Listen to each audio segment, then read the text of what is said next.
people? Because we love people. Okay, you put your hands down now. We say all power to all people.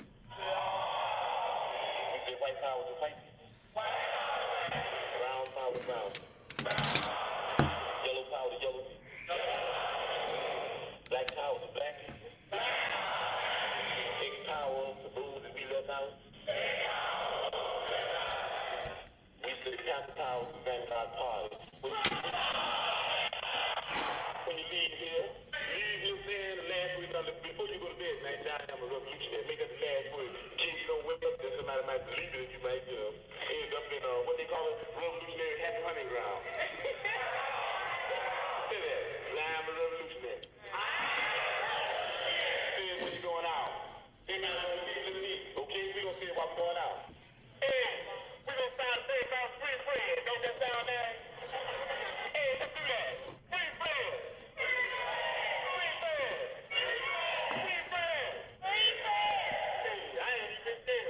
Come on, right back at y'all. We locked and loaded. Heads up, eyes open, and fists clenched. Live and direct. Man, first and foremost, I'm self-critical for getting in. Starting a little late, bear with us, or as we say, come with us. Welcome to Fremont Radio. We're going to switch lanes about 8 o'clock, forewarning. 8 o'clock p.m. Central Time. We're going to switch lanes and go just Facebook and StreamYard. Do that, so about like 7:50. Give me a heads up so I can move around because we got a little studio changes that we're going to do.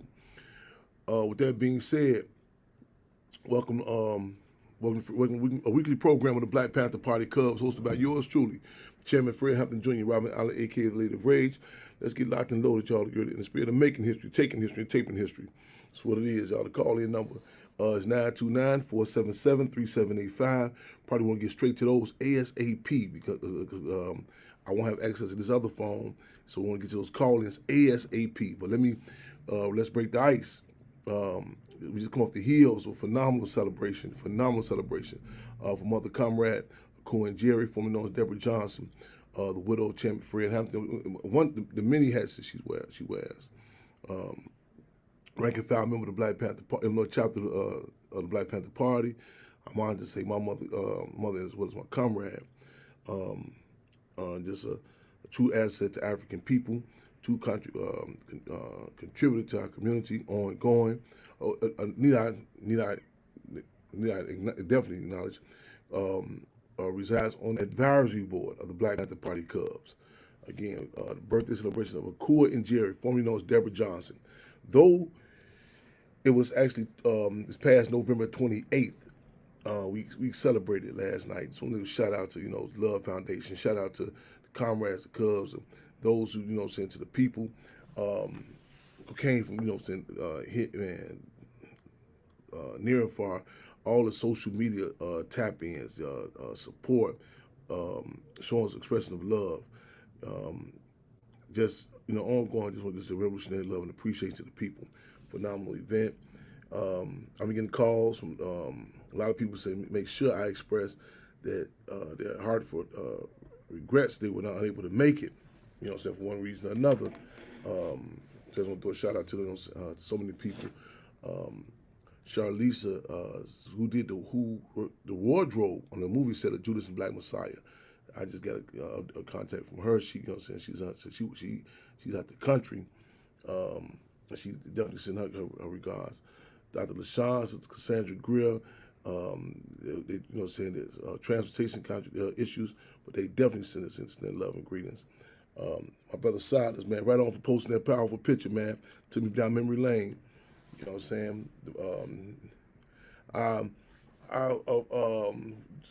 I drafted in so many ways Minister of Transportation, Kazan, always love and respect, right on. Good to see you there. We miss you, yes indeed. Shout out the greetings we received from Mame and Jerry, the family, you know what I'm saying? Everyone, again, phenomenal. Let's get ready to get into this here, y'all. Is that a call calling in already? Well, let me break the ice. Well, it's not. I can't go to that. I gotta stay on this phone.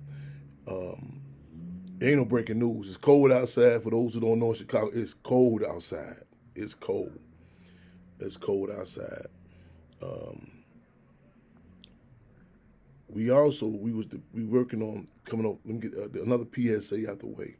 IRD, December the 4th, International Revolutionary Day. This will be the 53rd, yes, the 53rd year of IRD. December the 4th, that's this Sunday. The itinerary thus far is set for, again, as usual, 12 o'clock, right there at Ground Zero, 2337 West Monroe / Chairman Fred Hampton Way. That's 12 o'clock. Then 2:30 p.m. we'll be on the DuSable Museum. This is the south side of Chicago. And that's intentional because we get a lot of struggles here and there. Why is it the events on the west side, the south side? This be in Maywood. We try to have it everywhere. In fact, we're gonna do the DuSable Museum, the movie showing Judas and the Black Messiah at 2:30 p.m. That's on 57th and I guess 5700. I'm horrible with addresses. You see, let me say this. Forgive me for giving initially the incorrect address for the party place for Mother Comrade. So much stuff was going. I mean, that's a whole other story. But 5700 South Cottage Grove, I believe. I get 5000 South Cottage Grove at DuSable Museum. That's 2:30 p.m. Showing the movie Judas and Black Messiah. Then we're working at 7 o'clock p.m. We're gonna get back to Maywood. We're working on getting a few phone calls. We're envisioning hot food, Chairman Fred Hampton, hot food gift, serving people the food that evening. What is that? Lightfoot Center on 5th, is it 5th in Madison? But it may just be boxes of food. We'll keep y'all posted. I got a few phone calls to make tonight, and we'll see how that goes and so stay in tune with our social media page and see how we're gonna work with that. That's December the 4th. We are also looking at doing a pre-IRD in Oakland, California, sister city, Oakland, California. We may have to do it later on. But y'all, come on out here. Be ready on deck for December 4th at 12 o'clock at noon. Come on out. So we'll be there at the DuSable Museum. So that's a lot of things happening. I know this. We can touch here and now, but feel free to call in the club in with your thoughts. Can't recall his brother's name off the top of my head right now. What is this? In Missouri, brother was okay. Okay, that's right on the 740 East 56th place. That's 56th place. That's DuSable Museum. Right on. That's for Sunday. What is the brother's name who was just executed by the state of Missouri? And Kevin Johnson, I believe. I need a confirmation on that. Make sure it's Kevin Johnson. Kevin Johnson just executed in the state of Missouri. Case from, I think, 15 years ago. He's been on death row. Gave him a case for shooting the police. Kevin Johnson. And yes, Kevin Johnson. We look at this case. Been a battle to keep him alive. Which we were definitely pushing. Not only keep him alive, but I know our man to free them all. The case he was given in regards to was the local police sheriff in Missouri, and some of the, of course, it hurts. People's pain reflects. Anytime we hear, any state taking our people out, whether it be directly or indirectly. The added blow with this, you can't go look up the case. The picture was intentional, strategically. As we try to make all our pictures like everything else, strategic political blows with his daughter, and his daughter was 19 years of age. She struggled to see the execution of her father, and the state's response was that you have to be 21. You can't under 21 years old. You can't be allowed entry to see the execution. This is his daughter. Mind you, I want to just say this too: the damage of which the system has done us. Even I, when I first heard it, I first read it. My first response was that. My first response was that it was such a disdain or disconnect with her father. She wanted to see him murdered. I'm straight up with you. That was my, and this is how much the proper. And I was listening to this sister on VON. What's the sister Samantha? And it was her show, and I recommend people listen. No, I can't. I recommend you do, but I kind of cracked on these before. We on the same time schedule, but it's a lot of powerful subject matter that they address on on that show. Sister Samantha, so I just want you to give me her full name and name of the show. I appreciate that also. But they was commenting about just images, of the family, of the black family. You know what I'm saying? The black family, and you don't see that not in real life or on media, and you hear such a you hear like in the music industry, the entertainment, the disdain. You know what I'm saying? You know what I'm saying? For internal disdain for, ourselves as a people that are, what I'm saying, with the women, the women against the men, vice versa. And it's to the point that you may, you hear terms like ops, who's the ops, and it may, they have worked the number on us to the point that some people actually see the op, like, women see black men as ops and vice versa. Black women as ops, the opposition, like it's, in every dynamic is every every attack atrocity it's attributed to the opposing gender. And if you listen closely, in many cases it never touches on the race contradiction. It never touches on the race contradiction. You'll see, many people they talk as you listen closely. Whether it be the men with disdain for black women, you see the affinity, the respect and reverence for other nationalities, and vice versa. With the women with black men, I use the analogy when there was the discussion about Lil Wayne being said to be getting married, and you know what I'm saying, and the white wife he was about to marry. I mean, I never seen his body language. You know what I'm saying, his presence, the respect, how how you walk with her. It was something, and this is the trickle down impact, not just with the media, the images, the policies. What I'm saying. Many of you I don't know if you caught a few weeks ago on south side of Chicago at a so-called community garden, which is it's a contradiction because it's chained up and locked up, everything.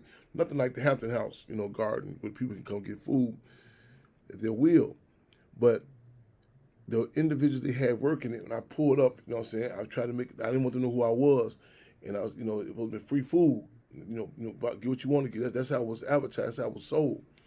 And you could see the initial lady, the disdain, that never had met me, automatically went on attack mode, and then until I had to talk to another lady, and this deepened the contradiction. This is an older lady that was over there. What do you want? I just come get some food. He said, "Oh, you supposed to did this registration." So, man, you know what I'm saying. So I'm talking like in the press, the case that many people who, in many cases, who need the home, so don't have internet access, or in some cases not even home. So after this runaround, as some brothers was coming down the street, and she seen their response to me, and they kind of threw up like, "Who is this guy?" So she tried to do damage control. This is on 56 and Hermitage, south side of Chicago. She said, do damage control. And then she said, are you a single male or you a family? I said, well, I'm a single male. And she said, we take care of these families. And when she called the family, it was these young sisters. Young sisters.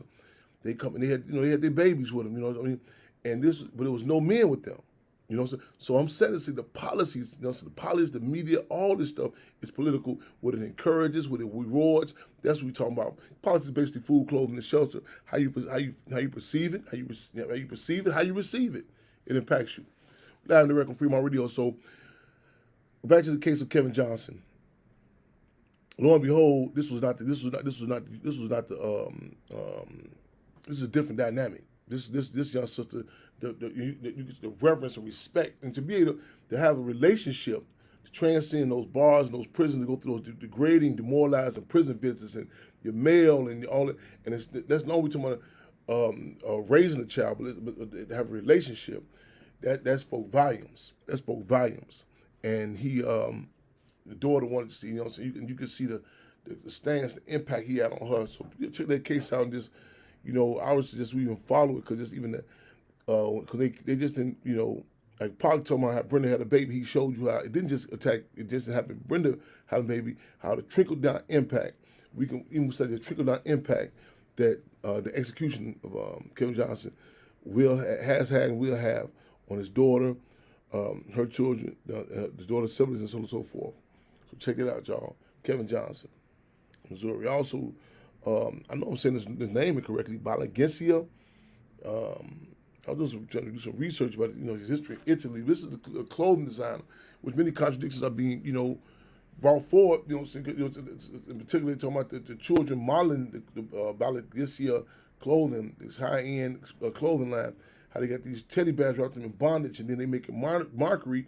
Got some actual court documents of abuse allegations. You know what I'm saying? So this is it's raising some. You know what I'm saying? 'Cause this is something that those well off to do with the resource, all that they pushing, and a lot of people say, well, Chairman, people don't understand.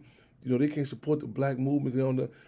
I know many other people who probably can't even say his name. You know what I'm saying? That's known, know his history, and we gonna say these type of countries have to be heightened.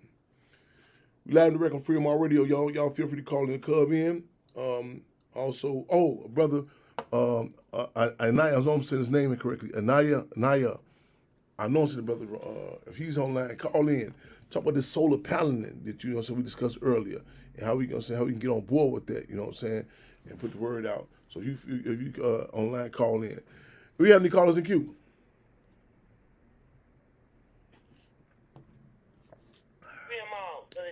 Freedom All, Scott Rand. Brother Quan in queue.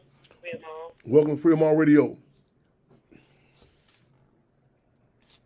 Freedom All, Cheryl, just wanted to call and wish Mama Conrad a happy birthday. I wasn't able to make it, and I thank you for everything you've been doing. That's all, big bro. Freedom All. So you're right on. Freedom All. I'm sure she's listening like clockwork. She making known to people on her Wednesdays. Some people be back in the days. They talking about the news, the movie days come on. She making a point, so she's definitely listening, and I'm sure saying like she expressed revolutionary appreciation, man. But again, thank you, brother. Without take the liberty to speak also, Brother Conrad. Without the people, we can't do what we do. So it's an honor.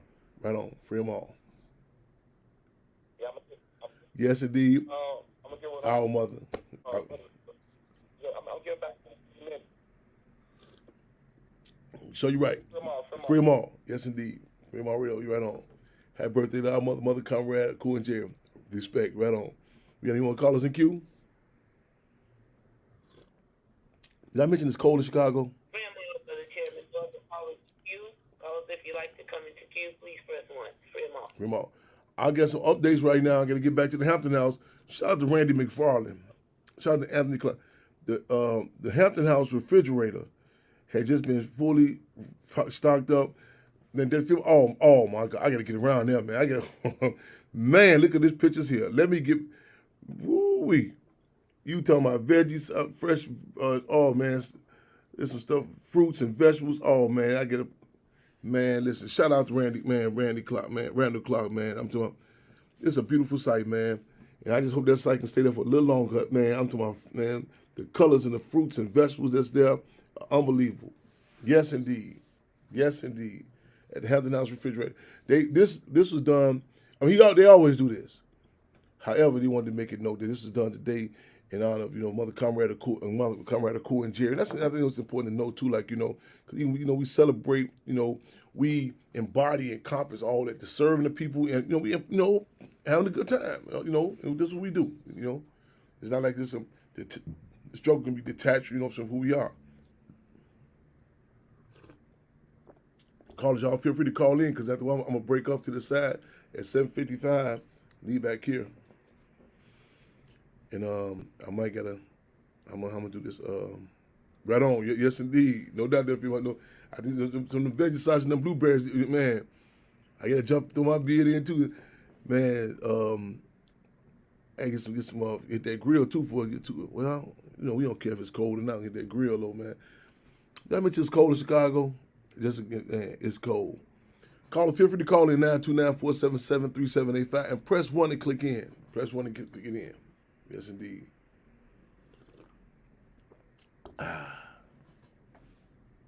It's cold.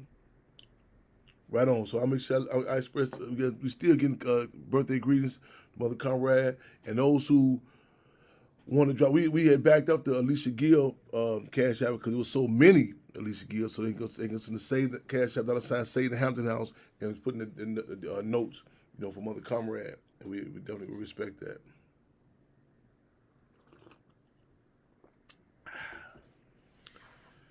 Call us, y'all. Tap in with us.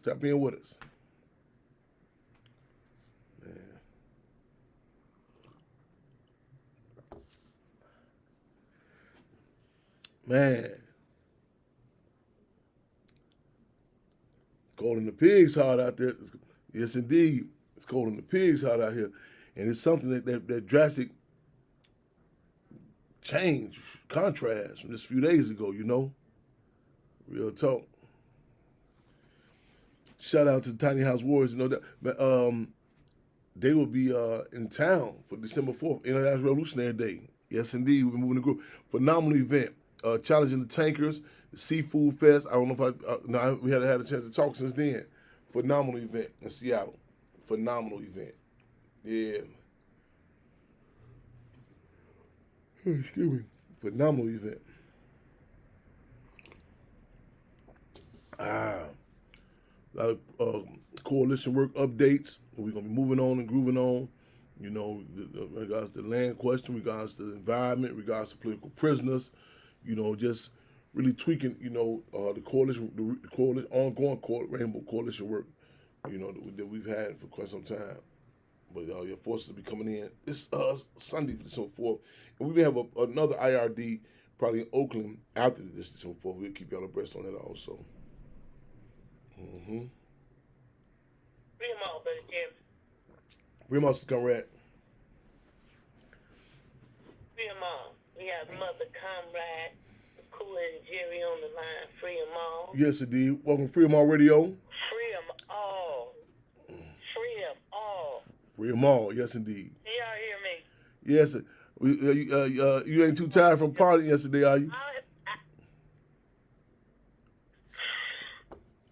Look, I'm glad you called me because I'm sitting in the chair waiting on the call, and I nodded off. Let me say this. It took me a minute to call in because I had to thank Randy McFarland for that tremendous donation to the Hampton House food refrigerator, and his donation and the work that he does for the people. And I ain't going to stay on bragging on him too long because other people get mad. You don't mention them and all of this. But it's so many people. But I had to single out Randy this time because I saw the pictures of the food. And I'm trying to figure out how to get over there.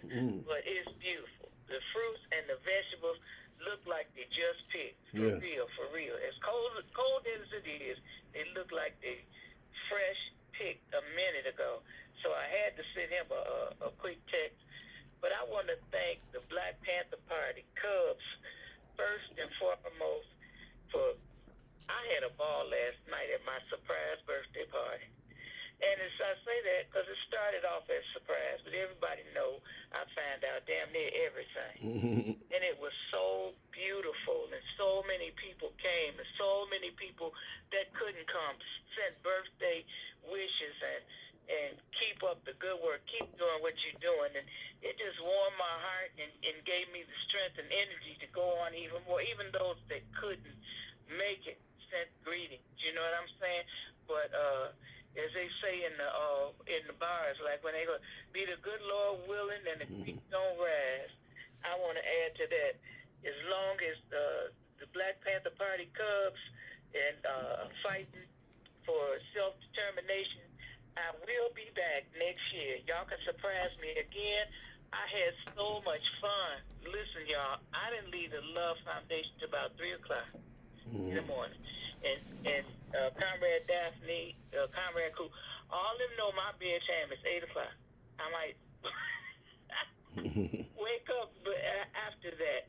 But I just had so much fun and people I hadn't seen in a long time. I'll be remiss if I don't. Man, well, I gotta say a couple more names. Robert Money, Pastor David. Oh my goodness. Alicia and Ray Sims. And I gotta say this too. Yesterday was the birthday of our wonderful brother who helped a lot of people, Brother Harold Davis. And I'd be remiss if I didn't say happy birthday, Harold. He honored me by calling me mama. And I tried to reach his wife and leave her a message and, let her know that the people have not forgot Brother Harold. Chairman Fred, cultural advisor, as well as myself on the movie Judas, cultural and political advisor, mind you, on the movie Judas and the Black Messiah, made sure the Harold Davis name is listed in the credits on that film. That won Oscars and was nominated for many awards because even though he's gone, his name will live on in the hearts and minds of the people, but also documented in the annals of history who this man was, Brother Harold Davis. And like I said, I was honored to call him son. He called me mama. And to his wife, his children, family, and friends, long live the spirit and the work of Mr. Harold Davis, Butt Naked Truth Radio. And I cannot say enough how energized I am from that great birthday party. You talking about old school blues and jazz, and the band was magnificent. I mean, you don't have that no more. You know what I'm saying? In a neighborhood party place, it was really good, and the Love Movement really put in the work to celebrate, a number of people's birthdays. And I wish somebody could tell me the name of this singer that was rocking the house. I don't know it right now because I had Alicia Sims hold on to, the doc, because I knew I would lose them or they get misplaced in the transportation. And she'd be on point with recording and holding on to stuff and getting things together for me. Her and her husband, well, my son, Brother Ray. You could see I was hollering last night. I'm losing my voice just talking now.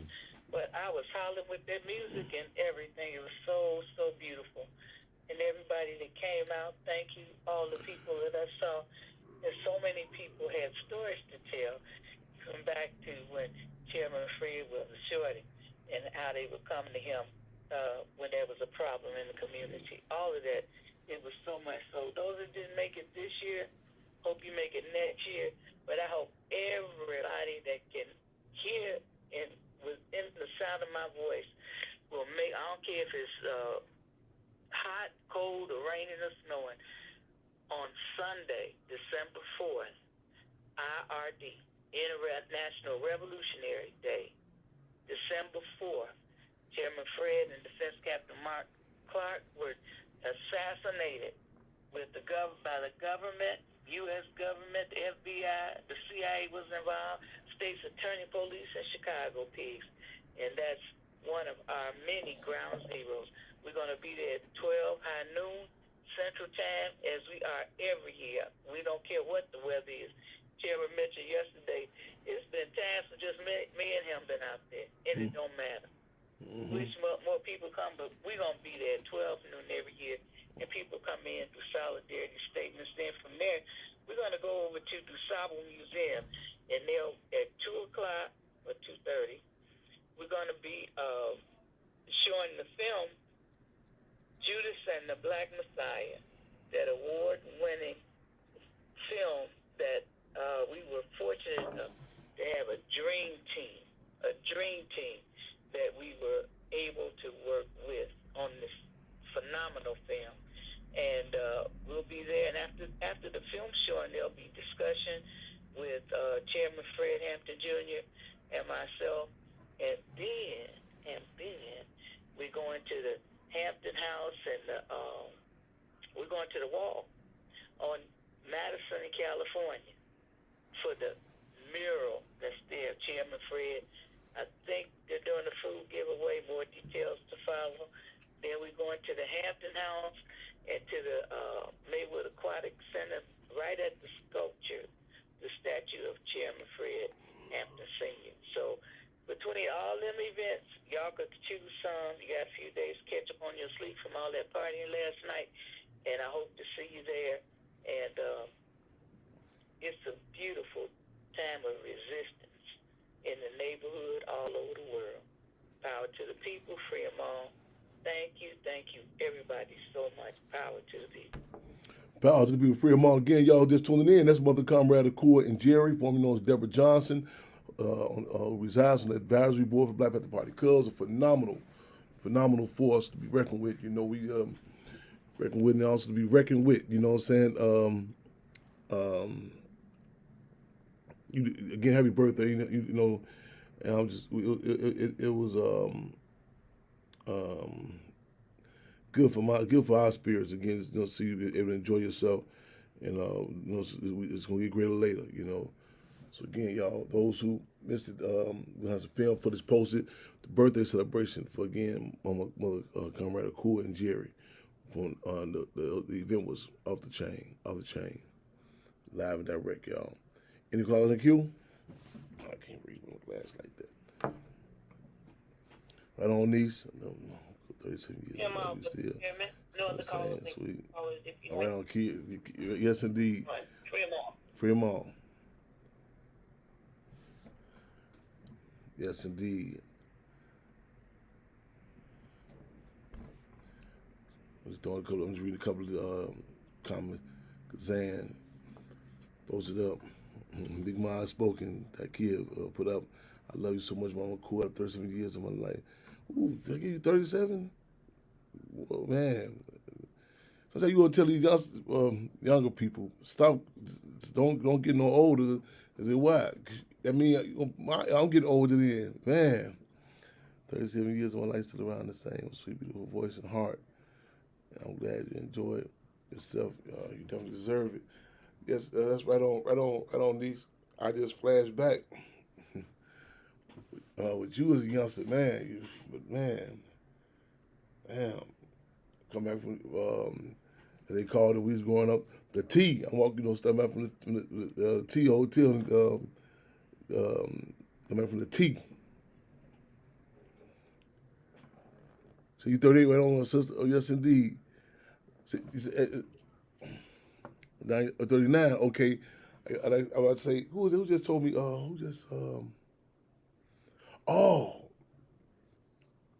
I forgot, I got another, I forgot to call. I don't know some people going to be salty at me. I just triggered. What's his sister name? The brother. We're going to call him too. Be doing security with Brother AZ. Yeah, his wife, he called yesterday. Mother Comrade still listened too.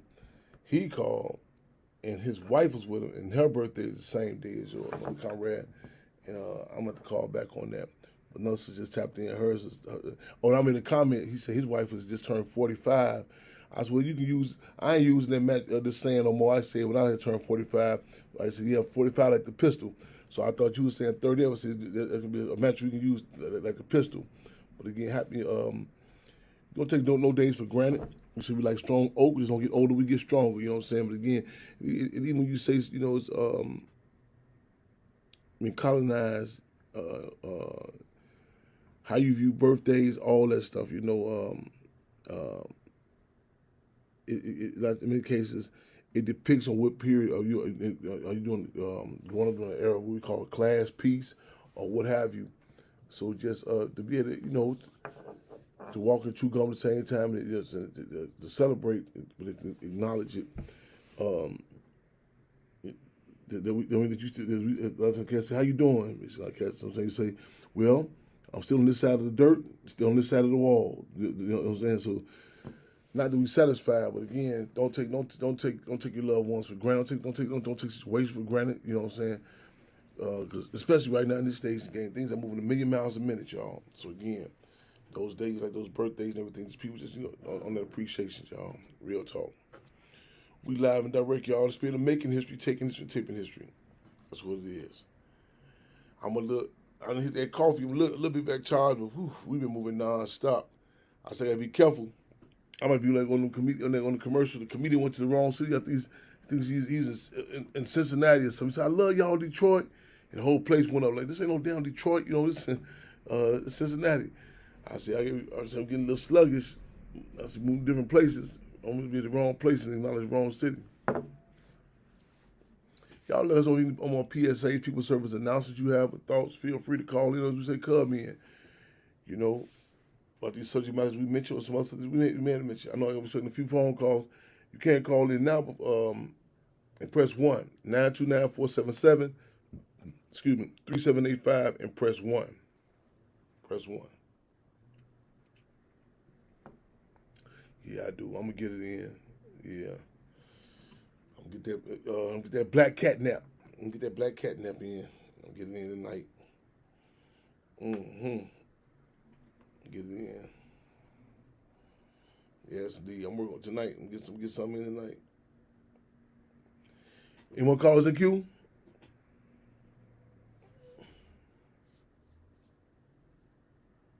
Fremont, Brother Chairman, no callers in queue. Caller, if you'd like to come into queue, please press 1.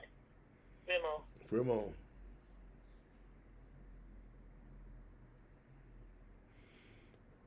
Okay, my boy, I definitely let her know you love to come around. I will let her know.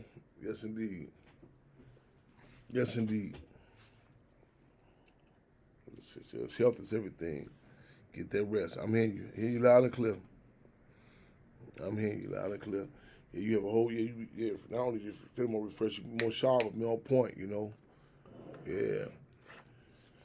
It's actually even a war tactic. They sleep deprivation. You know what I'm saying? They keep you woke. Yeah. It's a war tactic. Yeah, so I look at it that way too.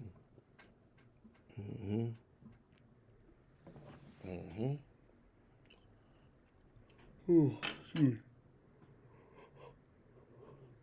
Y'all forgive me.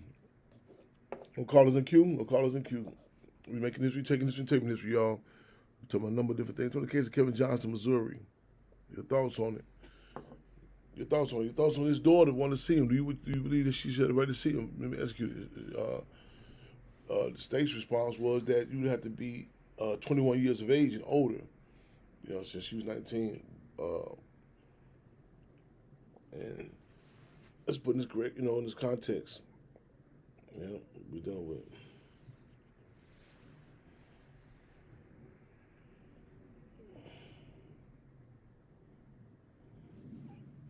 Well, no callers in queue. Ooh, I'm gonna get some rest tonight. It's going down. I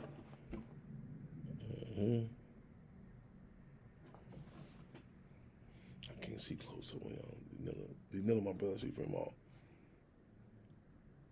Yeah, the daughter, she had petitioned, she had fought to be able to see her father when they executed him against the case of Kevin Johnson.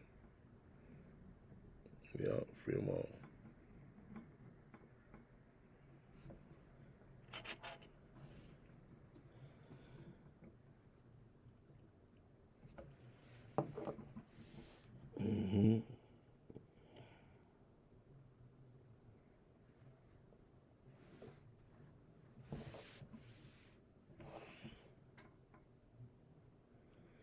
Last time seeing him.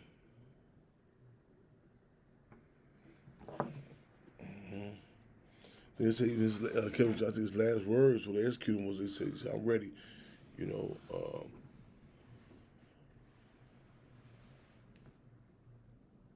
Just even what I read about the defiance and the backbone of this kid was something, and you better believe they run this propaganda to us to have us our people in our community regurgitating the ruling class rhetoric. Like even It's not even, no valid scientific reason that, the door should not be able to down with them, but it's part of the breaking, part of the separation process.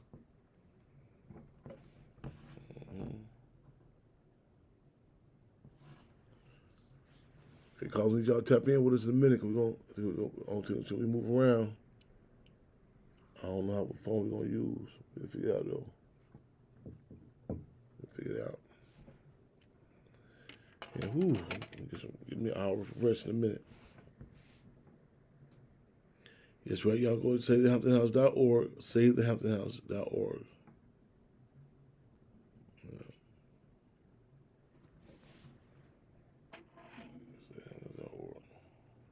Free them all, Brother Chairman.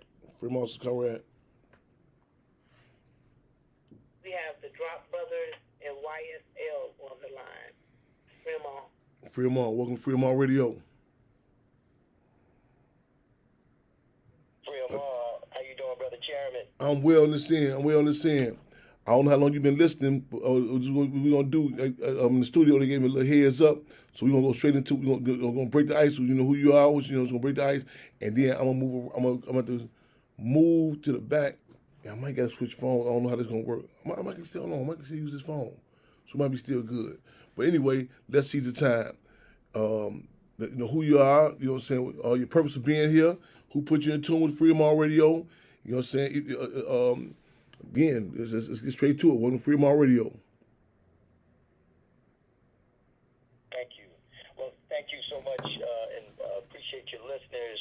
At any rate, with the Drop Brothers, and the Drop Brothers, we put together the first sports and entertainment NFT company, and so we're using this platform for our people. And so, at any rate, a wonderful client of ours and brother in the struggle came to us and gave us a chance to meet this brother. And so, it's the YSL members and their family. We'll get a chance to talk to your listeners about the importance of what these brothers are doing.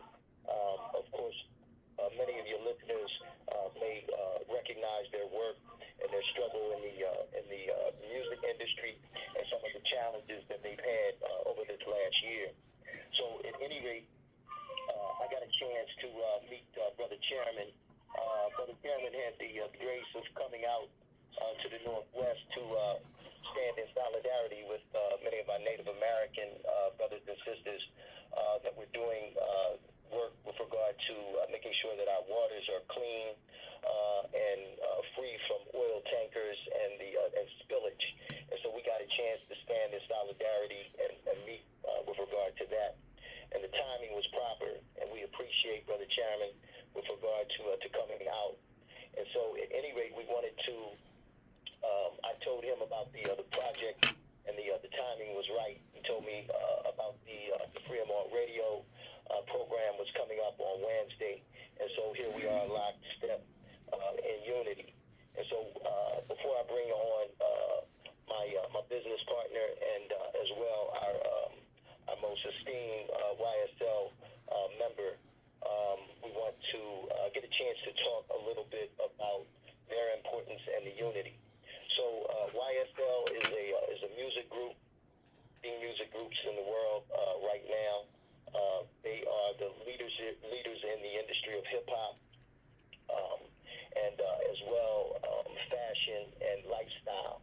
And so, at any rate, these brothers have carved out a new lane for not only themselves and family wealth, but also our people. And so, at any rate, they hail from the city of Atlanta, the state of Georgia.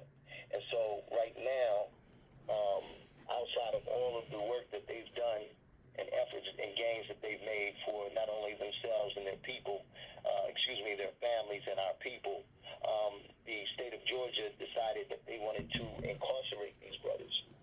And so, at any rate, they linked them with the RICO Act. And so, at any rate, we want to free these brothers. And so, their goal has always been to protect black voices and black art. And so, at any rate, without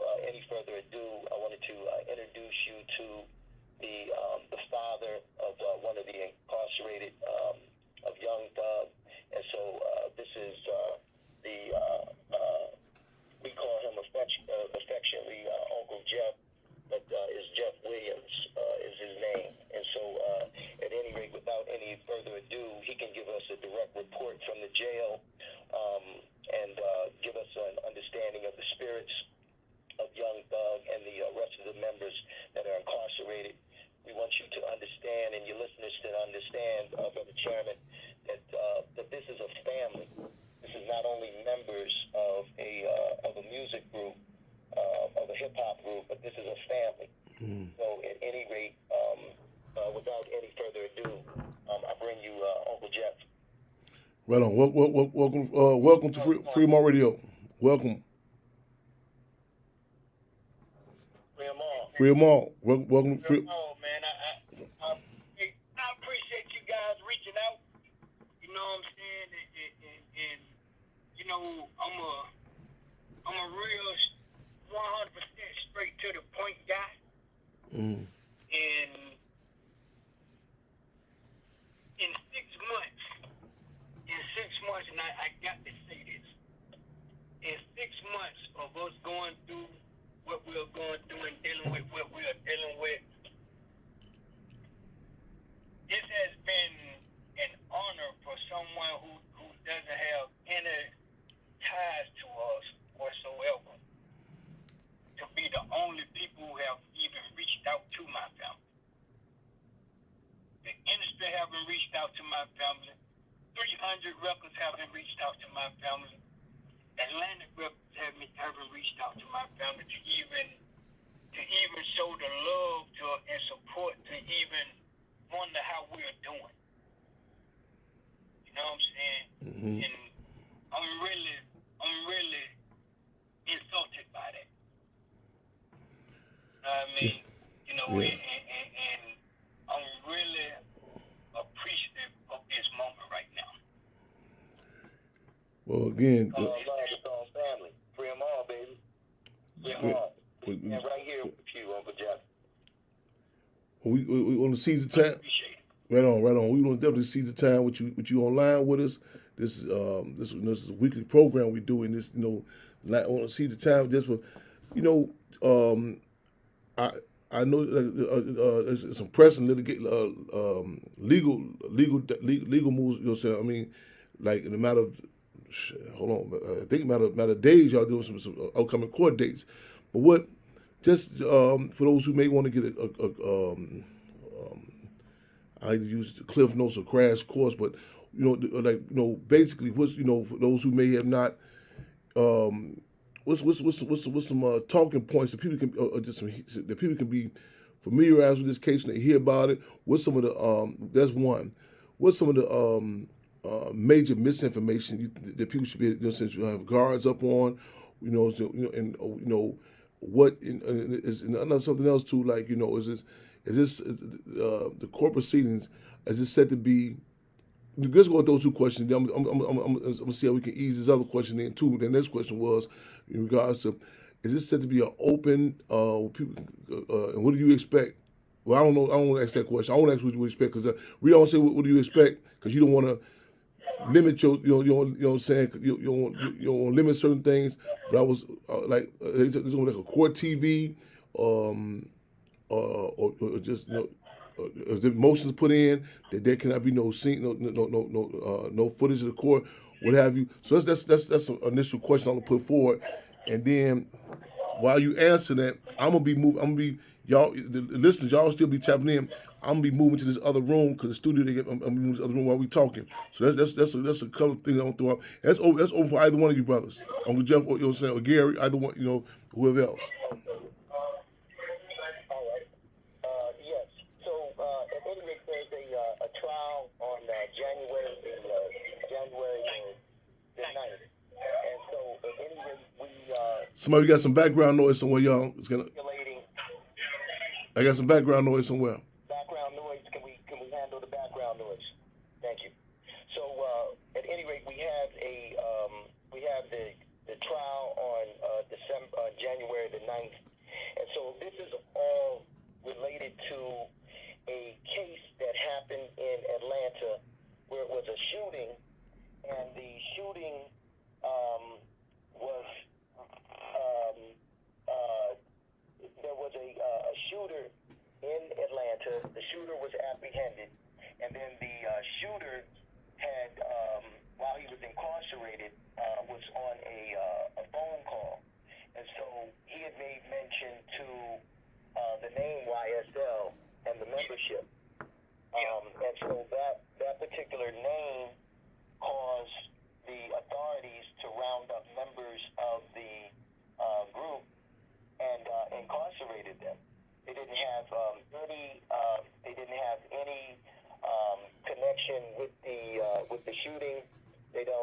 didn't have any they weren't at the location. They don't have any weapon that was used. They don't have any details that connect YSL directly. It was only just the using their name in conversation, and so they used that to be able to round up members of the group and then incarcerate them. So there's currently a petition that is called the Protect Black Art Petition that the CEO of the label put out. Kevin Lyles. Thank you. And his name is Kevin Lyles, and so he was the first to sign Young Thug and then the other YSL members to his label. And so the document asks both the federal and state legislators to adopt a bill that limits the use of rap lyrics as evidence in court of law. And so the rapper's plea arrived on the heels of a sprawling 56-count RICO case.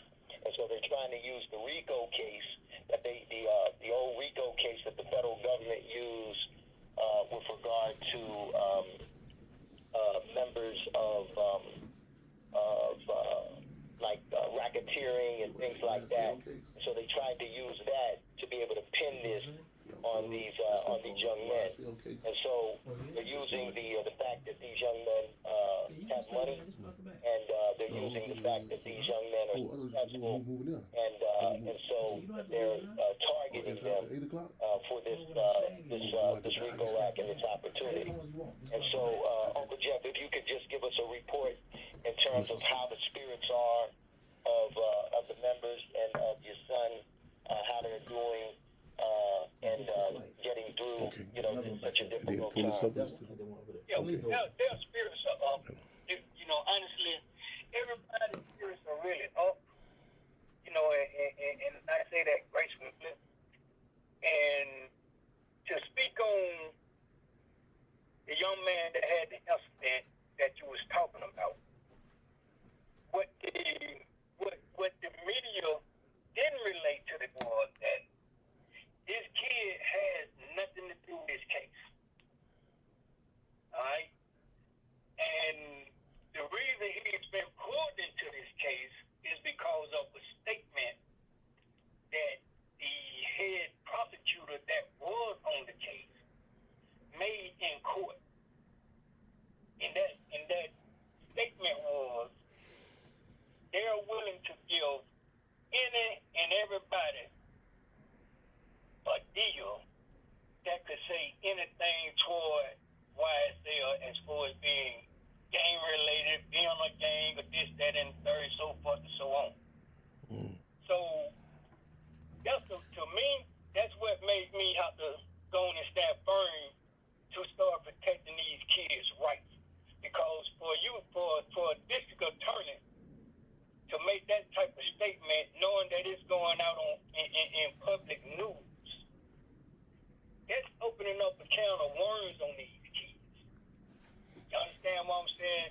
Because you got people in, they don't understand, because if you've never been there, you don't know. You got people trying to get out of jail every day by any means necessary. You got people trying to get out of prison every day by any means necessary. And if I was a person who was an inmate and I heard something like that on TV, whether it's true or not, if I'm trying to get out of jail bad enough, or get out of being incarcerated bad enough, hey man, I'll say something about YSL, Thug, Ghana, B-Slime, Boom, and anything, anybody that got something to do with YSL. Y'all get where I'm coming from? I mean, you like. So at the end of the day, there's no evidence on any YSL members. This is hearsay information, right? Let me. And to further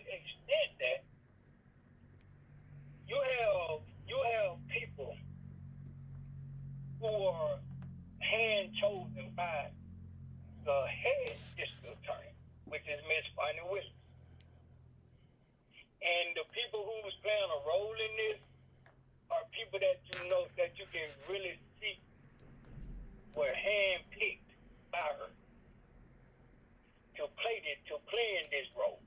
You understand what I'm saying? You know, and I'm saying that all the way down to even the judges' Bibles. You know what I'm saying?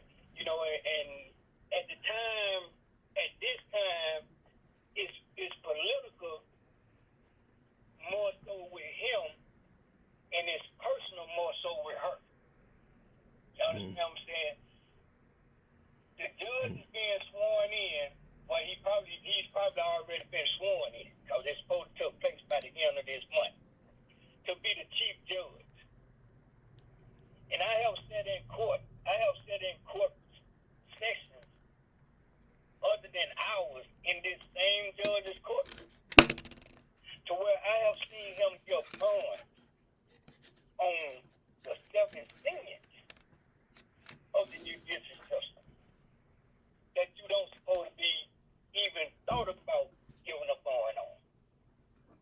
I watched this judge give a young man a bond on felony murder that was recorded in the store that he killed the young man in. Shows him shooting this young man. He shot this young man 10 times. The same judge gave this young man a bond. Come right back. I go to this same judge's courtroom. I witnessed him giving a young lady a bond for human trafficking, something that the whole United States is against right now. But you refuse to give young men bonds that nobody can put any kind of evidence up against. And you're actually holding them in a jail. So at present, they have no bonds. Violated no bond. You know, and I'm saying you are allowing the state to use things like we got witnesses, and the witnesses are afraid to, you know, that if they do this, that, and the other, if they get out of jail, in other words, they'll be targeted. First thing first, how can you target somebody you don't know? Let's not forget that first. We don't know who the witnesses are. Being honest with you, I couldn't give you one person that I could think would be a witness to say anything about my son or anything else that has something to do with my son. I have two sons in this RICO. My second son that's in this RICO is Uncle Quintavious Grill. Okay. Here's a man that did 13 years in prison. Just came home and got stuck in a RICO. He has no affiliation whatsoever with nothing. You got a young man that they arrested because he made a t-shirt. He has his own clothing line.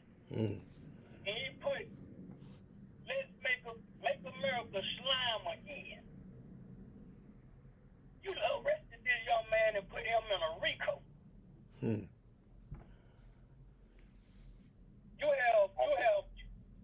You have 28 people in a RICO act, but they only have one charge, and it's the RICO.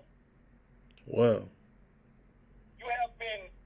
The state have been charged to present evidence. All the attorneys have filed motions to suppress. We have been pity-patted motions. But yet the judge is still going along with them saying we have witness tampering, this, that, and the third as far as witnesses, and the judge is allowing them to keep using that. What about the rights of these kids?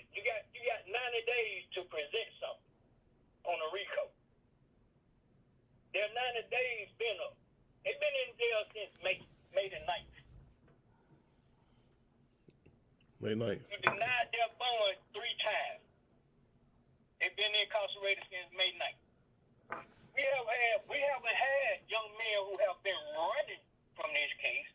These young men was finding out their names was in this RICO, and they was voluntarily turning themselves in.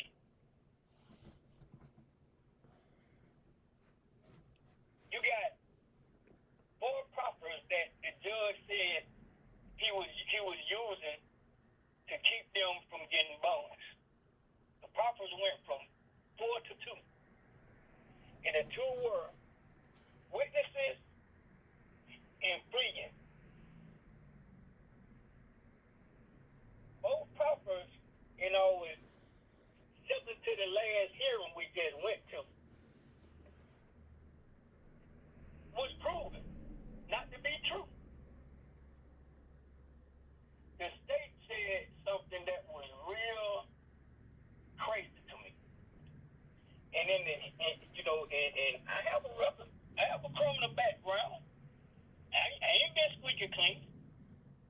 But at the same token, I'm 56 years old, fellas.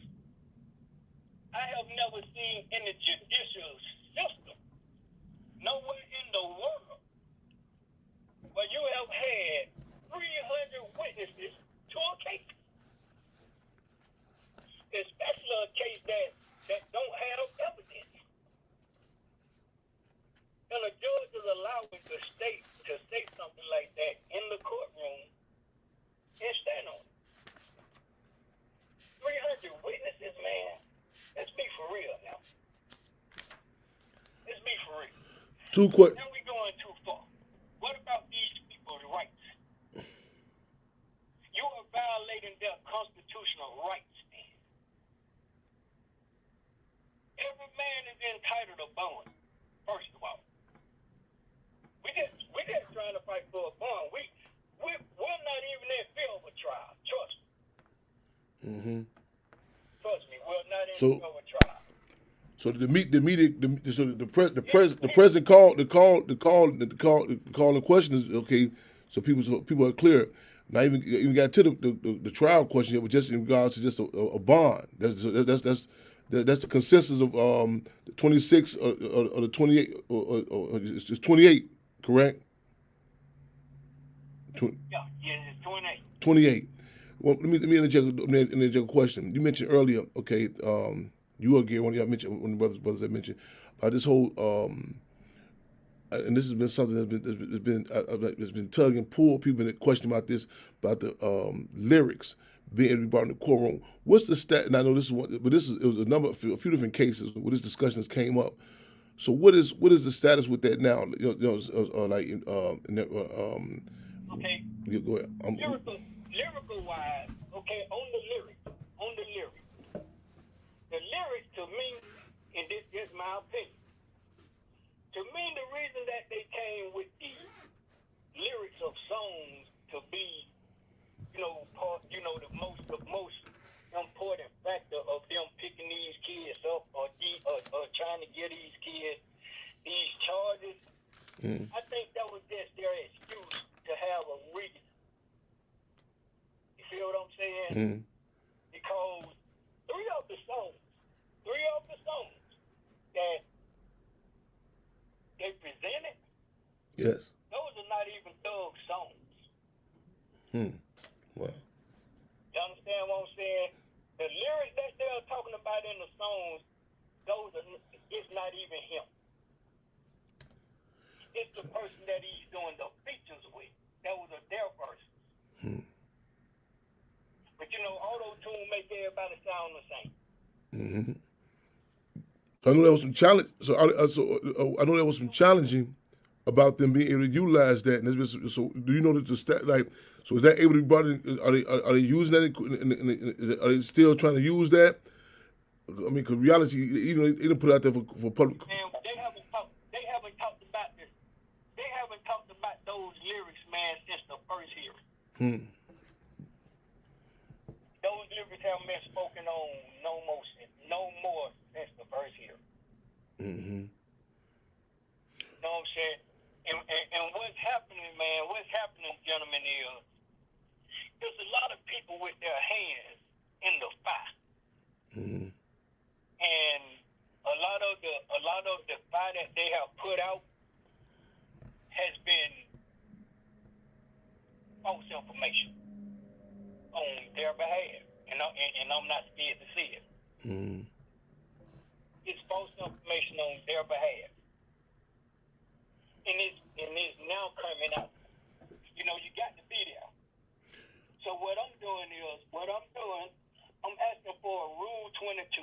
And if you know what a Rule 22 or not, Well, break it down in layman's terms, you can for people. Just what is that? Just what is that for people outside the area you at? In layman's terms, what is that? a Rule 22 is something that you can ask for. Anybody can ask for it. And it will allow you to have your own media system in the courtroom to film your case. That was good. That's a question I was going to ask. I'm asking for a Rule 22 to have so that we can have our own reporters in to film the case. Because what they're showing you on TV is editing. That's the same. You get the whole 10 yards. What's the process? You know what I'm saying? A lot of things that's No. Jump two questions real quick.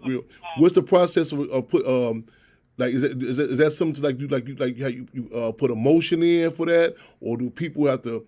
Is it something that the courts petition for? What's the process with a Rule 22? And second question, is that the same? Is it the same term used?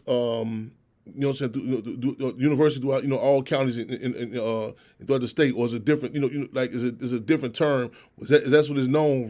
Is Rule 22? that's everywhere. So in the court system in Illinois and Washington, you would say Rule 22, and that's basically open for you can be your own media. Yeah. Okay. And they'll know what it means. I mean, okay. Any judge will know what it means. Okay. Rule 20. Okay. Attorneys have to ask for it. Attorney can ask for it. And do they just real? It has to be a like how they have the press passes when you go to certain crime scenes. So does it have to be so you have to say that a person with a press pass? No. Okay. No. Okay. It don't have to be that. Okay. Once the judge is the one who has to sign off for it. Yeah. And the reason I'm asking for it is because I didn't want this case to be in the media, but I knew it was gonna have to be because of the profile case. At the same token, I asked for it not to be publicized, which should have been granted. So the excuse they gave me was the reporters have a pass, they have a waiver to where they are authorized to do that. So, okay, since they authorized to do it, I'm gonna ask for a Rule 22, which is something that the system don't really feels like we don't know. Feel what I'm saying? Yeah. They didn't think we knew about that. Yeah. So is it some precedent? judge, that's why you have to listen to the judge. Is it some precedent? Like, is there a known case? Is there a known case before that put forward this and that was challenged or was successful with that? Is there some case that we can point out? Like we can historical references. You say, such and such fought for this case. That's what church will have to do. I got you. That's the reason. Okay. we'll have to do. So you put out when you put out a call, you want people to put out.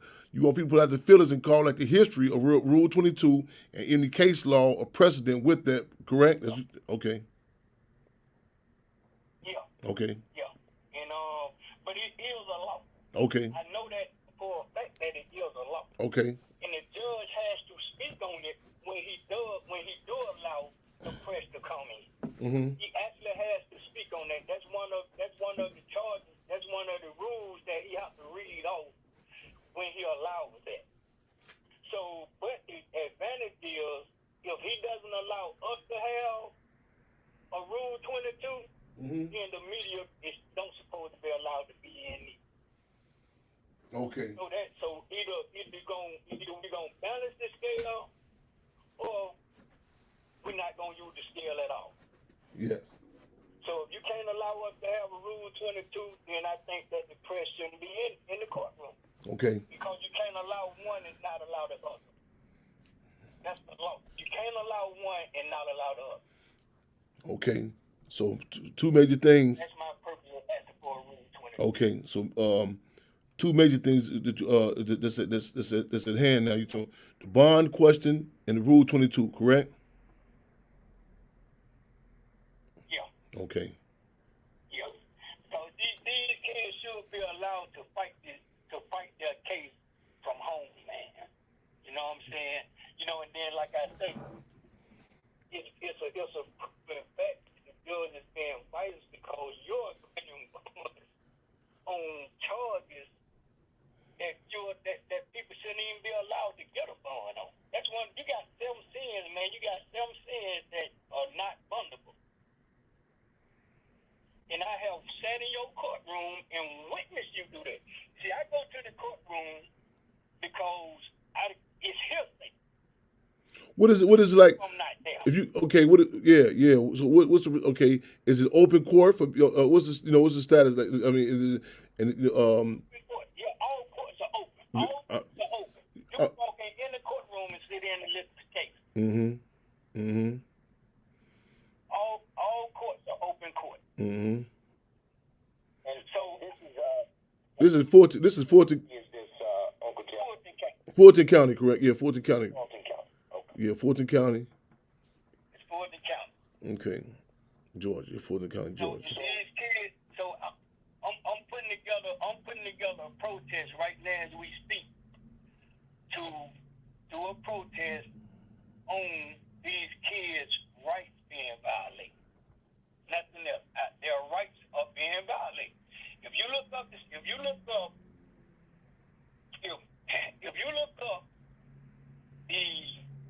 amendments, these kids' constitutional rights are being violated from 1 to 10. That's too much, man. That's too much. So I'm gonna charge the judge to uphold the Constitution because that's what he's sworn to do. And if he doesn't uphold the Constitution, I'm gonna seek charges. I'm seeking charges, man, because a judge cannot go against the Constitution. And at this point, this is what we dealing with. Two more questions, Brother Jeff. What's the climate? Let me say this first question first, so I'm putting I guess in some sort of order. What age range or like that? What's the term they use? Like fan base, like So what sort of does it train? Is it all ages and all? And also is there a conversation amongst all the ones who charge, are they all artists? Are they all rap in the music industry? No. And that's don't mean that thing. Okay. A lot of these kids that they have in this record, not even artists. Okay. So that's probably some. Okay, let's deal with that one first. Then, okay, that's okay. Talk to that for me if you can, because that's probably because I tell you. Okay, talk to that for me if you can. So go ahead. I mean, interrupt you. Go ahead. What you were saying. Okay. At least out of 28 people, 29 people total. It's only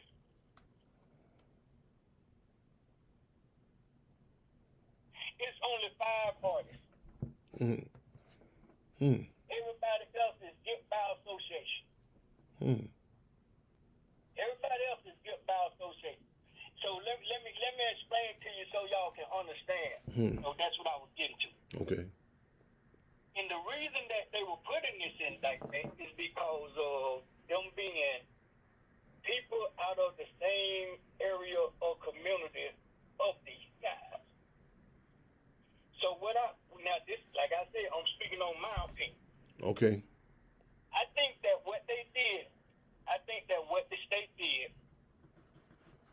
by them coming up with the lyrics, see, we had to, I think outside the box.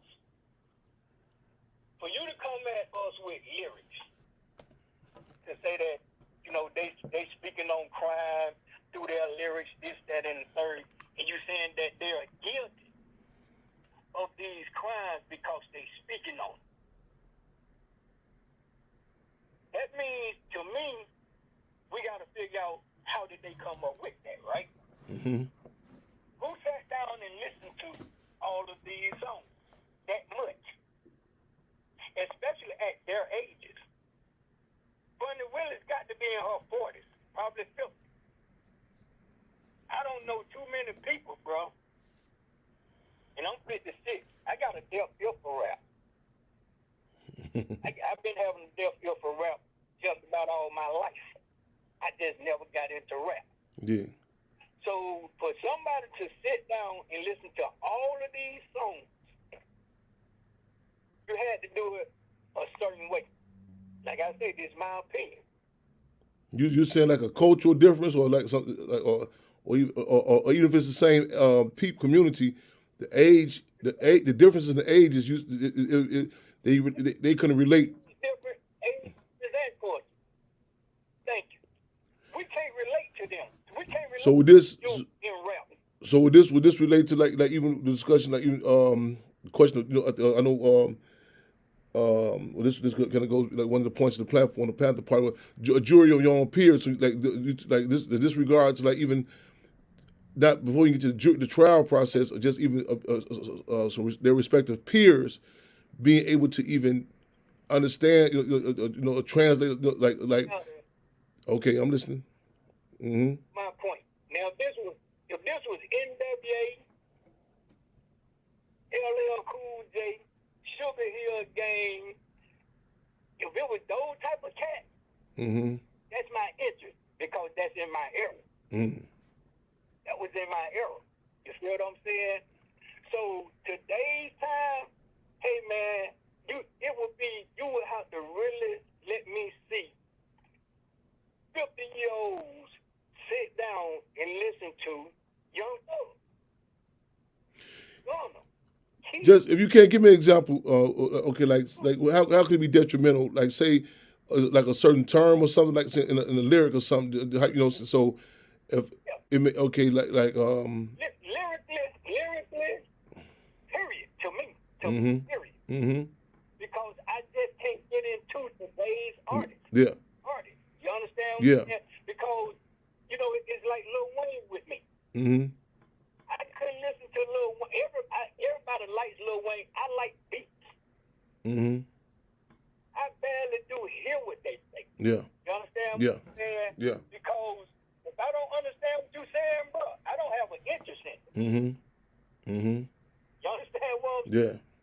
But now, with like I say, with the LL Cool J's and the Run DMCs and the Sugar Hill Gangs, and I can understand them. Yeah.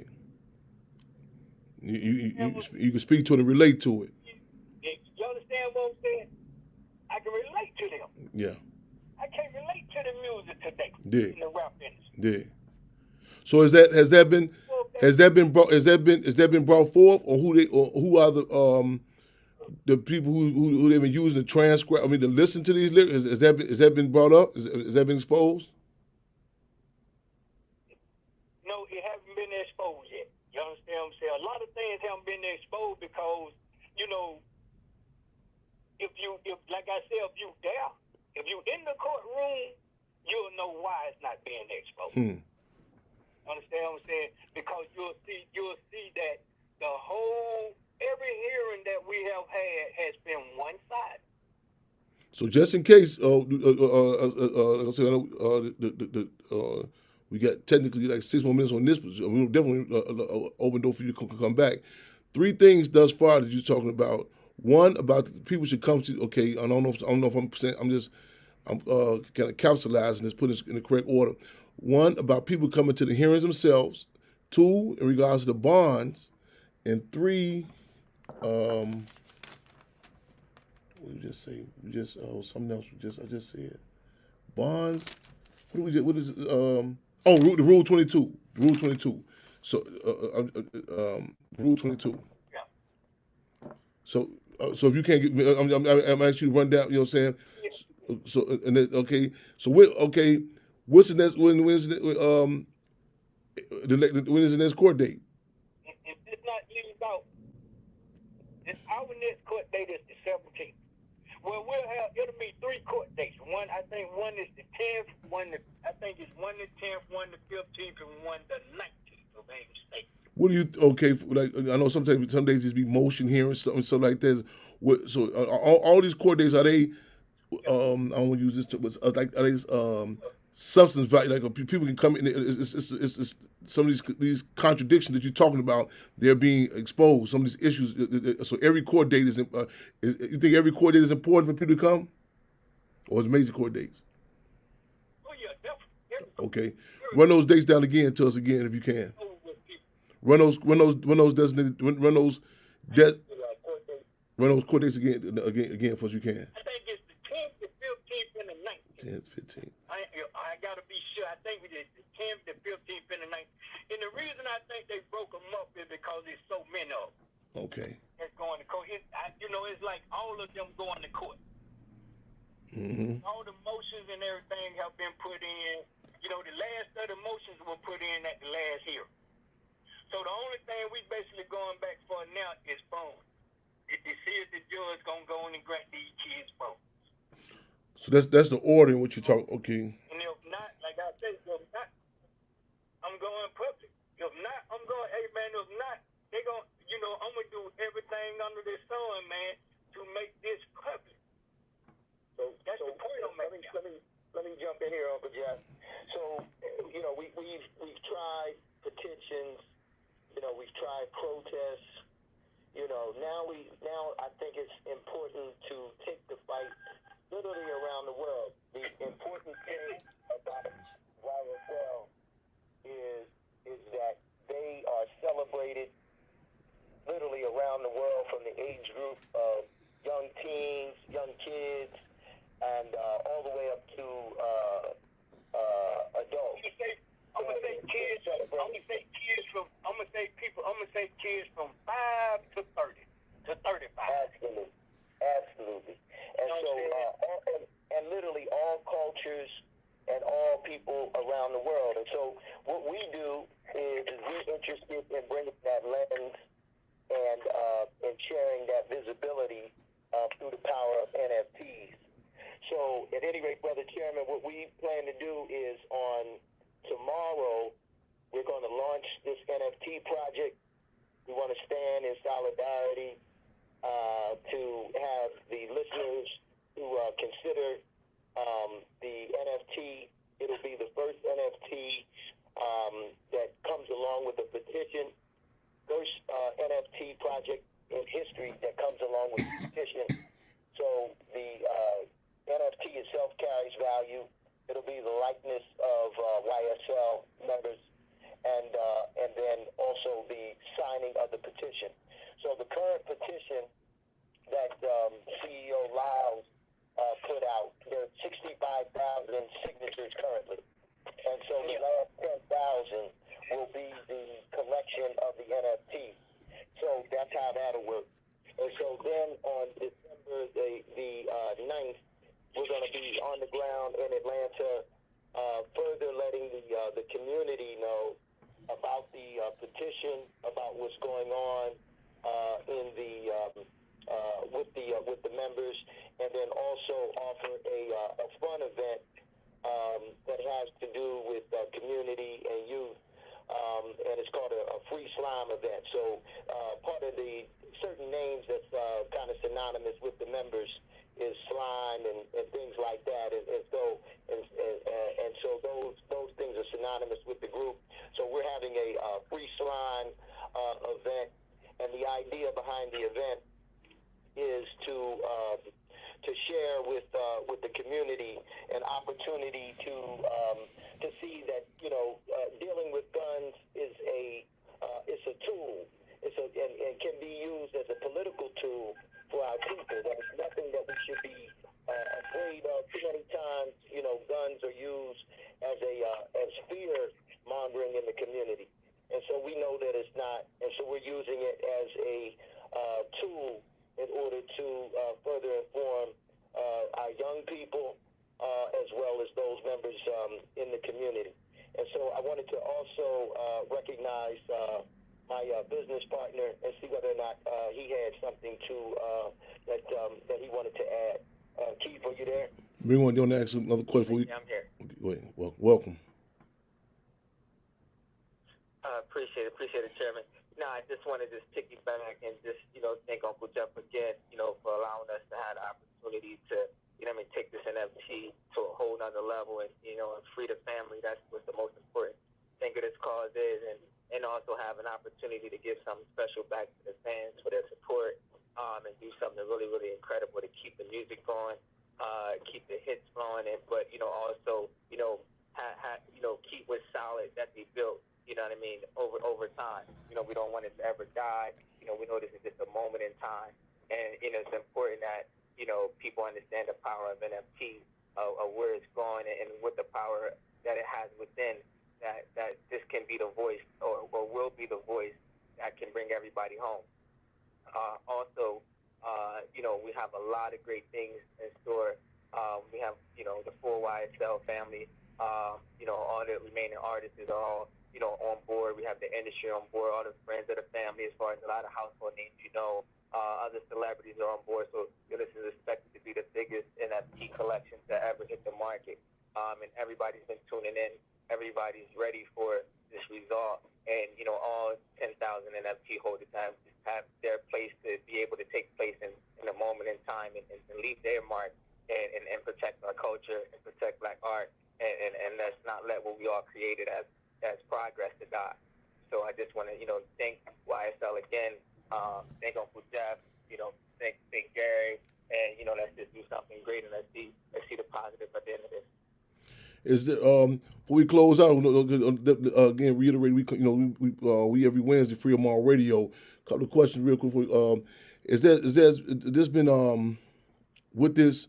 Because in many cases, it's times such as this when these contradictions are intensified. There's like some, whether it be on social media or just in the community in general, where some dialogue, or for lack of a better term, like a people's court, where people can say, people say, okay, well, this is our concerns, this is our criticism, this is our contradictions. Whether it be with the lyrics or what points of unity people can. Has there been some sort, within their respective fans and community? I'm not talking about the state's court. I'm talking about is it something going on with, or is this what these venues are set for to do? You know what I'm saying? Is this something where people can come down and say, well, that's the question. Yes. So the opportunity that we're presenting on the 10th is a opportunity to bring community together around this particular circumstance. Okay. And so many people, of course, in the community of Atlanta are very familiar. But we're bringing the community together. They'll get a chance to come up and meet Uncle Jeff, meet other members of the family, and shake their hand, let them understand, and let them know that they have their back and that they stand in unity with them. And then if they have any questions about about the case, things like that either the news has misconstrued or twisted or something like that, they can have an opportunity to do it. One of the most important things is that it's important for our community to know we have a right to bear arms, and this event is without the presence of violence. You know what I mean? So we're gonna have fun with regard to the slime and the slime.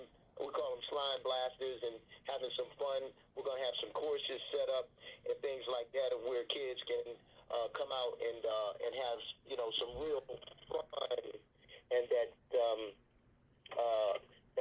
the members of YSL are bringing this to them, and they will continue to bring it to them once they are returned back to their rightful place and returned back to us in the community. Why you think the narrative is that many people was under the impression, or the narratives put out that if not all, the majority of those of the 20, I get the numbers, is it 29 were were in the entertainment industry. What is Uncle Joe just pointed out? He said actually, contrary to that, I think he said what only five people. Why is that the consensus, or saying that the majority, that all this the entire all these individuals were rappers or in the entertainment industry, and in contrast to that actual number being so small. That's open for anyone. Yeah, and but now let me say this too. On that note, it's 5 of YSL artists. But we have a young man that was drugged into this indictment. That's actually an artist himself on a totally different label. And his name is Slime Like Shorty. And and like I say, man, it's so much propaganda behind it to where, like I was saying earlier, it's as if someone sat on and looked at videos, and the people that they saw in the videos the most are the people that they put in the indictment. You know what I'm saying? It took time to say, well, okay, we're going to say like all of us. Okay, all of us talking, all of our faces being shown, and we've been put in scenarios to where we're seen together, this, that, and the third. But we know, but it's somebody sitting back saying, okay, we're going to try to see how we can tie these people together. So once they identify us, they go to our history, criminal history. Feel what I'm saying? And everybody that has a record or somewhat, these are the people we're going to single out. Because, let's call a spade a spade. If you're talking about YSL being a gang, I'm YSL. My family YSL. My grandchildren YSL. If we're a gang, shouldn't anything got something to do with YSL be incarcerated? You got a whole world. You got a whole society. I go to schools and speak at schools, fellas, to where I have heard 5, 6, 7, 8, 9, 10, 11, and up kids. I'm walking down the hallway and I'm hearing a child saying, I'm YSL. So therefore, if you going on what you saying in court, that you're arresting people who are claiming YSL, you should be calling all law enforcement agencies all over the world. You need to tell them they need to be locking people up for saying they YSL. I haven't been so many uncles, cousins, brothers, whoever, until now. I don't know half of the people who I couldn't tell you who people are who claiming YSL. So how can I stop either one of you gentlemen from saying I'm YSL? You understand what I'm saying? So, we gotta, some got to have some leeway somewhere. Some got to give. Indeed. I tried to turn myself in voluntarily. And I was told that we ain't got no charge to put on you. Put the same charge on me that you put on my team. Yeah, absolutely. So literally what we have is a scenario of where, right, there's no evidence, right, and there's no primary thing is there's no evidence. And so just like they picked and chose the people that they wanted to go with. Now, give me before we lose this particular airtime on this week's show. Give us that rundown of those dates again, and give me if you can those bullet points about, you know what I'm saying, what's that present, was fighting, again, that Rule 22 and some of the three more things you mentioned. And if Gary, you could run down those tentative, no, not tentative, the actual dates, run those dates and locations down, so where people can come through, or any other contact information people can, get any more relevant information. So if we can get that rundown from both of y'all, or all three of y'all. Okay. Okay. That'll work. So, in terms of the key dates, what dates, to the best of my knowledge, is the 10th, the 15th, and the 19th. But That's December. I'm gonna get the definite. Okay. That relay them to Gary. Okay. And he can relay them to you all. Okay. And then also you wanted to include January the 9th as well. January, correct? Yeah. Okay. So 10. So that's confirmed. You saying the 9th, but you gonna get back with other confirming other dates, correct? Yeah. Okay. Yeah, that's confirmed. And that's sad, man, because they already have a trial date before they even arrested these kids. Wow.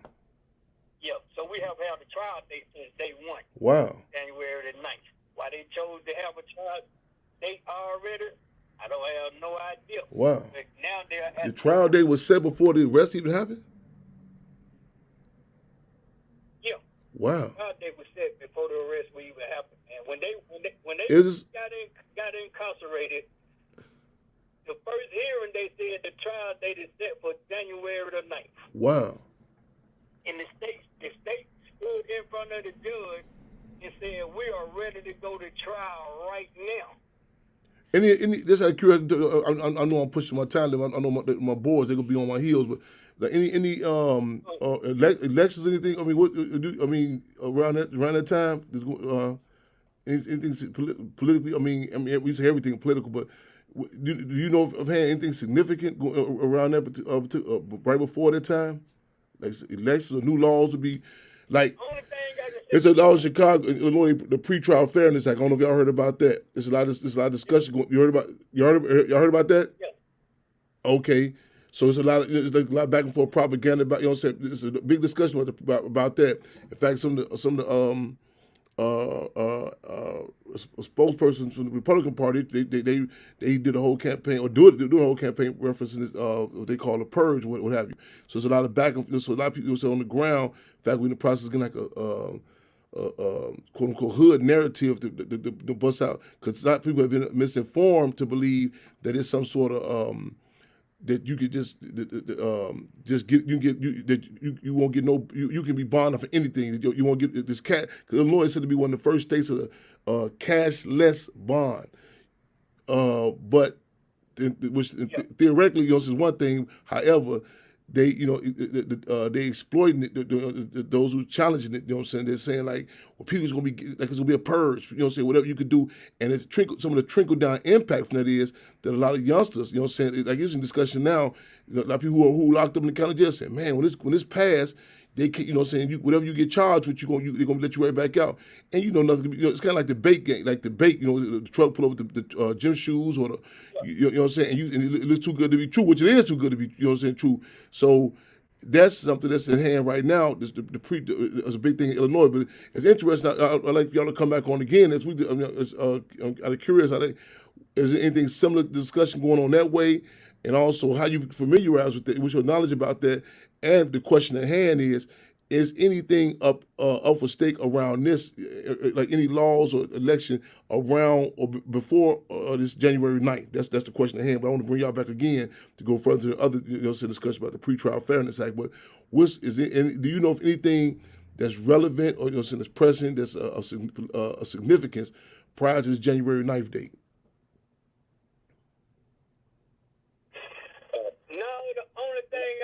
I feel like it's significant is the fact that the judge is being sworn in as the chief judge, and I think that's the political aspect of what. I think that's that alone. Wow, yeah. I mean, that. See, we don't know for sure how how long this has been on the table for him? Because we just found this out in October that he was being sworn in as chief judge. Well, a lot of people just started to look at it, or you say you just found it in October, but I mean, was there even any inquiry? Like us, we got like I say, people become quote unquote conscious one through ways: inspiration, aspiration, or desperation, and so now, I mean, people didn't even start even questioning it. In a sense, until recently, like the significance of their dates. Yeah. Well, my point, because it wasn't even made public until October. Well, not October, September, or this November.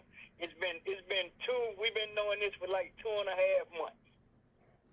So this had to be something that was already in place. Yes. You know what I'm saying? Yeah. Wow. So this your way of making your light shine. Dig. You know what I'm saying? Dig.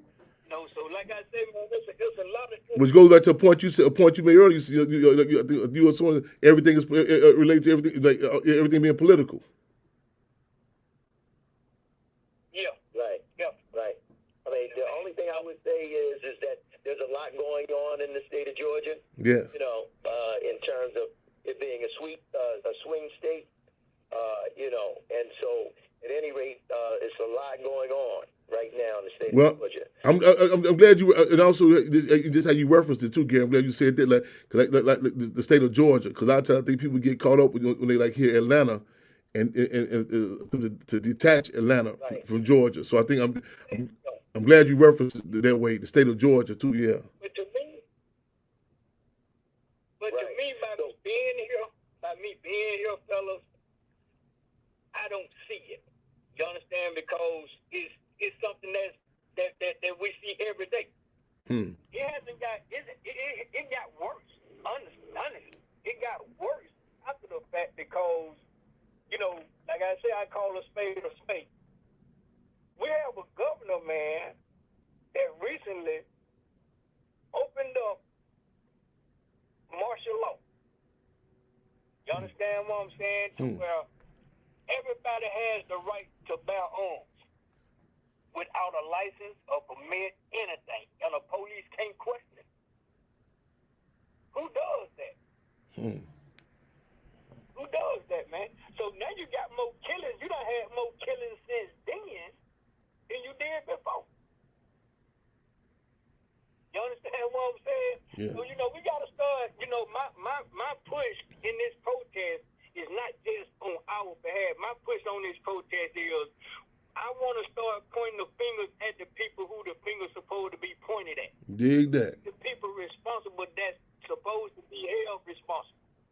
Dig. You understand what I'm saying? So let's start making people liable and not let them pass the buck, man, because that's what we caught up in right now. We caught up in people trying to pass the buck because they don't want the problem. They don't want that pressure. If you don't want that pressure, man, get out of office. Get out of office. Don't sign up for these jobs if you can't do the job. But you cannot blame somebody else for something that somebody else has done, man. That's not right. Right. So I'm gonna wind this up. Yes. At least on my end, from the importance of the power. We're gonna use the power of the NFT, and we're gonna use this as a political tool in order to bring these young men home. And so, at any rate, the date for the drop, what we call the drop or the launch of the NFT, is on December the 1st at 10 p.m. You'll see the information. We'll share the press release with you, Brother Chairman. Okay. They can find it widely on all of the distribution channels, outlets that they generally receive their black information and black news. And so, at any rate, they can find it there. And so that is on December the 1st at 10 p.m. Eastern. They'll be able to acquire a NFT and then sign the petition that's connected to the NFT. The NFT itself carries value, and so So that there, and then on December the 10th, there will be a community opportunity to come down and learn some more about the case firsthand, and then have a chance to bring youth together to have some fun surrounding responsible nature of and as well just fun in the community. Right on. We live and direct, y'all. Freedom All Radio and Spirit of Making History, taking history and taping history, y'all. Y'all just heard live and direct again. We covered a number of different subjects, y'all. Y'all tune in again next Wednesday for Freedom All Radio. I want to suggest this too, though, because I don't know how this may be like kind of go back point made earlier about the language barriers. It might want to take a few snippets out of this here piece here, and those some, I don't know, get some beats behind it. You know what I'm saying, and get out to the various social outlets or whatever. You know what I'm saying, so it can hit different respective genres, age ranges. You know what I'm saying. I was gonna throw that out there also, and tell people to tune in next week so we can follow up with this here, y'all. It's been some phenomenal discussions. Again, we got those. Some key dates, some contradictions, so on and so forth.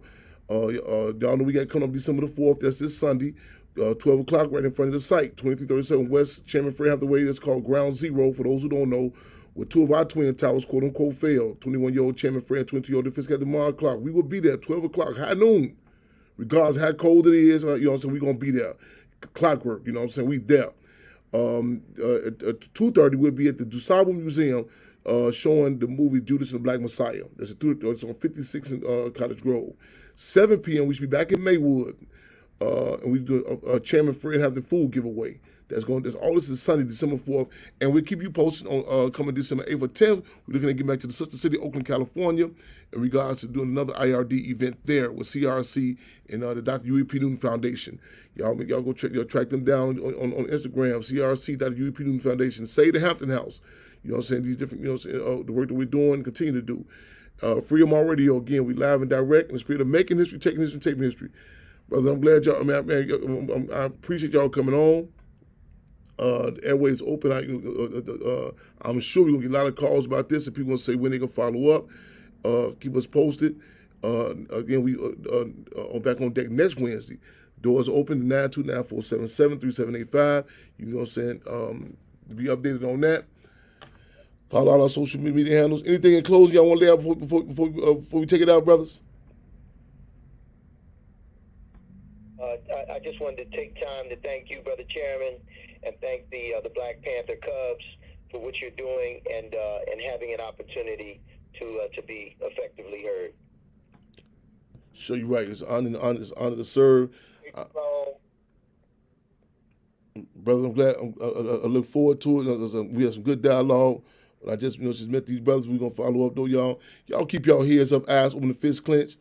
Again, brothers, the doors are open for if y'all come on back on next Wednesday. If y'all got any connections with some of them cats that may be in different, like I mentioned about that language thing, was a real important note. Maybe even some youngsters want to take this, hit this, take snippets and put it back, let people know. I mean, because some questions that people may have, you know what I'm saying? Like just even, about that last question, a contradiction about the trial date being set already. You know what I'm saying? Calls for some dialogue, calls for some conversation, you know what I'm saying? In the spirit of heightening the contradictions, y'all. Again, in the spirit of heightening the contradictions. Come on with it. In the words of Chairman Mao Zedong, let's combat liberalism too also, y'all. What's it called? Free them all. Comrade, give me some of that Deputy Chairman Fred Hampton if we got some on deck, you know what I'm saying? Him speaking, because we coming up on what will be the 53rd year of the assassinations. Terms are important. Terms are important. The assassinations of 21-year-old Chairman Fred, 22-year-old defense captain Mark Clark. And I just went by there, I just left the home, the house, Ground Zero, of Chairman Fred and Deborah Johnson. And I know it's cool and Jerry, they're home. Chairman Fred, unfortunately, was not physically able to be there at the birthday celebration with Mother Conrad yesterday. But I believe he was there. He still said, you can't kill a revolutionary. You know what I'm saying? The beat goes on. Lonely legacy, Deputy Chairman Fred, lonely legacy, defense captain Mark Clark. They missed her, Doc Satchel, so many others, man. The beat goes on. Harold Davis, phenomenal brother, man. I'm the true credit to our people, man, to humanity. Harold Davis, man, long living, man. Keep your heads up, eyes on the fist clench, man. Spirit of making history, taking history, and taping history. Mr. Call, free them all. Sister Conrad, take us out. With anybody from coalition, with anybody that has revolution on their mind. We're not a racist organization because we understand that racism is an excuse used for capitalism. And we know that racism is just a byproduct of capitalism. Everything would be all right if everything was put back in the hands of the people. And we're going to have to put it back in the hands of the people. Now, we say all power to all people. We say white power to white. Brown power to brown. Yellow power to yellow. Moses. Free them all, sis. Power to black people. Big power to booze to be left out.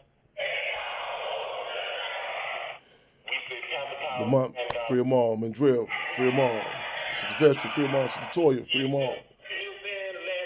Before you go to bed, night time, I'm a revolutionary. I am revolutionary. Last word. In case you don't wake up, then somebody might believe it, you might end up in what they call it. The revolutionary happy honey ground. Say that. I am a revolutionary. They're constantly bothering the people. Anybody that's out there for the protection of the people happens to be in direct conflict with them. Free them all, Brother Kwame. What makes them mad about it? What makes them mad about it is that they have black people and white poor people and red poor people, Cuban poor people, and Latin American poor people of all poor people of all descent. They have them caught up in these movements based on racism when the Black Panther Party says, we don't care what anybody says. We don't think anybody Five war. We're going to fight racism now. We're going to fight Solidarity. we said we're not going to fight capitalism with black capitalism. We're going to fight socialism. We said we're not going to fight reactionary things and reactionary things like this and reactionary things like hand, but any other reactions on our part. We're going to fight their reactions when all those people get together and have an international revolutionary protest struggle. And that's saying all power. All of the people. That's saying that no matter what color you are, you're just on them two classes. And that's saying there's a class over here and there's a class over there.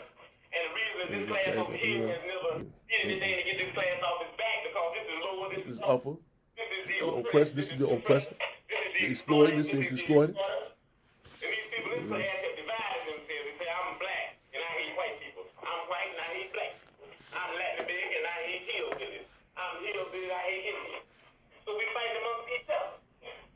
And you heard the testimony of pigs here. Yeah, you get pigs. Yeah, you get pigs. All colors. You got pigs that are white. You got pigs that are black. You got pigs that are black and Pigs white. that are black and white. So we say, we always been saying the Black Panther Party that they can do anything they want to us. We might not be back. I might be in jail. I might be anywhere. But when I leave, you can remember I said, Last words on my last lips. words on my lips. Now I am. a revolutionary. And you're going to have to keep on saying that. You're going to have to say that I am a proletarian. I am the people. I am not the pig. You've got to Make a distinguishment. And the people are going to have to attack the pigs. The people are going to have to stand up against the pigs. That's what the pastors are doing. That's what the pastors are doing all over the world.